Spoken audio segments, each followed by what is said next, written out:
I'm starting to run off the first stripping runs of the banana mash. And goddamn, I got a lot of banana mash. I got fucking banana mash everywhere. But I had said to Amanda when I was, leaving comments on each other's videos and stuff that I'd try and go through how I was straining the banana mash. But I mean, luckily for me, I haven't even bothered to have to strain them yet. I got about 20 gallons of clear liquid off the top of this.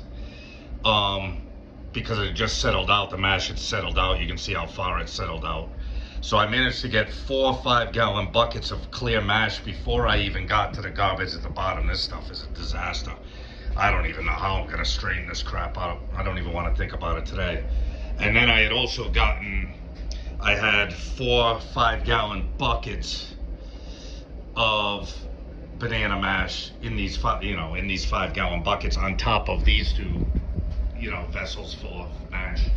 And I managed to get probably another 6 gallons of clear liquid off of those to add to the probably 19 or 20 gallons. So I'm not quite full here, but this is probably the fullest I've ever filled this still up. It's probably up to the the bend in the still head. So this is the first stripping run, probably 24 gallons, something like that. I'll probably get 3.5, maybe 4 gallons out of the strip and run. Obviously, with a strip and run, I'm not worried about separating anything. I'm not even doing 4 shots. I'm not separating heads. I'm not separating tails. I'm just gonna run this thing until probably some point tonight. And no cuts, no nothing. Just get it all off. And you can see it's starting to. This is usually what I'll do when I'm warming the boiler up. You can see it steaming out the top. Hey, if that winds up, we're not even up to, 110 yet, something like so. I mean, I'm sure there's nothing really much coming out of this thing, even though you can see a little steam coming out of it. But usually I'll keep stirring it while it heats up till we get up close to temperature.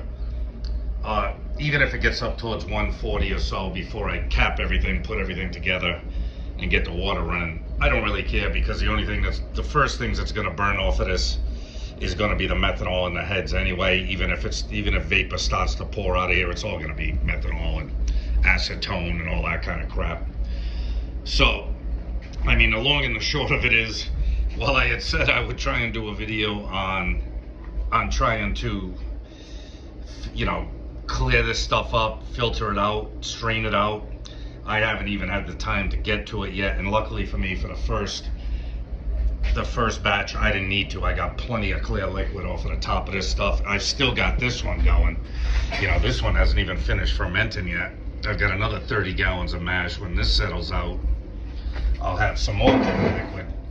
And then in the meantime, I think what I'm gonna do is take one of these yellow pickle buckets and just drill a ton of holes in the bottom of it and try and use it as a rough strainer, and then from there strain it into maybe like a bag, one of those brew bags or something like that, or a mesh strainer to fine strain it a little bit more. And I think straining all this stuff out is just going to be a project. It's probably going to be just as much of a project as making the mash was. I mean, that stuff looks like goopy crap. I don't even know what I'm gonna do with it. I mean, you can see it's some clear liquid in there, but there's a lot of fucking banana peels in there. I don't even want to know what's gonna happen when I try and clean this stuff up. So, just a little update. The banana mash is going. You know what I mean? This is the first, 24 gallon run of it. 24, probably about 24 gallons now. And it's getting up to temperature. It's like 110 now. So I've got a little bit before it heats up. This will be running all day. I'm probably gonna call it quits to this video and start assembling the head, get the water, the water tubes running to the condenser and all that. And another little thing I should mention, I filled up a 5 gallon bucket. The bottom bucket is full of star sand. You know what I mean? I use like maybe an ounce or 2 of star sand in a 5 gallon bucket. And this head was getting filthy.